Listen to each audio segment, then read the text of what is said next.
ಅಪ್ಪ ನಿಜವಾಗ್ಲೂ ಇದನ್ನ ನಿಧಿ ನಿಮ್ಮ ಹತ್ರ ಹೇಳಿದ್ರ? ಐ ಮೀನ್ ನೀವು ನಿಜವಾಗ್ಲೂ ಅವ್ರ ಹತ್ರ ಕೇಳಿದ್ರ? ಹಾ, ಮತ್ತು ಏನು ಅನ್ಕೊಂಡಿದ್ಯಾ ನನ್ನ?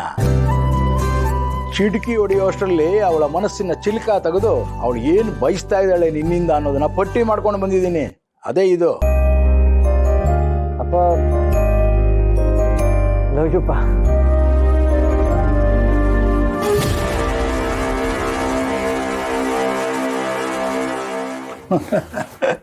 ನಿತ್ಯ ಕೊರಳಿಗೆ ತಾಳಿ ಬೀಳ್ತಿದ್ದ ಹಾಗೆ ನನ್ನ ಕೈನಲ್ಲಿ ತಾಂಬೂಲ ಇರುತ್ತೆ. ಅಲ್ಲಿ ಅವರು ಹೆಣ್ಣೊಪ್ಸ್ಕೊಡ್ತಿದ್ದ ಹಾಗೇನೆ ಇಲ್ಲಿ ನಾನು ನಿನ್ನ ಮತ್ತು ನಿಧಿ ಮದುವೆಗೆ ಮನೆಯವ್ರನ್ನ ಒಪ್ಸೋದಕ್ಕೆ ಮುಂದೆ ನಿಂತಿರ್ತೀನಿ. ಆದ್ರೆ ಆ ಮಂಟಪದಲ್ಲಿ ನಿಧಿಗೆ ನೀನು ನಿನ್ನ ಪ್ರೀತಿ ಹೇಳ್ಕೋಬೇಕು. ಇದು ನನ್ನ ಆಸೆ ಅಲ್ಲಪ್ಪ, ನಿನ್ನ ಹುಡುಗಿ ಕನಸು.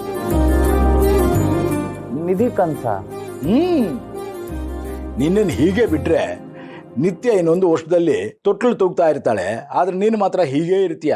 ನಿಧಿಗೆ ನಿನ್ನ ಪ್ರೀತಿ ಹೇಳೋದೇ ಇಲ್ಲ.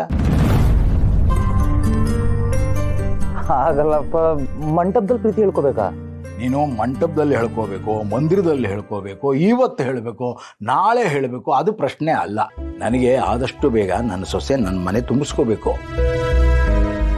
ನಿನ್ ನೆಮ್ಮದಿನ ಹಾಳು ಮಾಡೋಕೆ ಎಷ್ಟೆಲ್ಲ ನಾಟಕ ಮಾಡ್ತಿದಾರಲ್ಲೋ.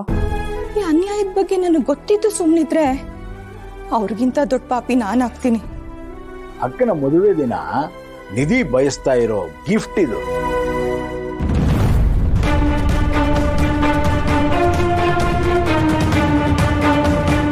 ನೆನಪಿರ್ಲಿ.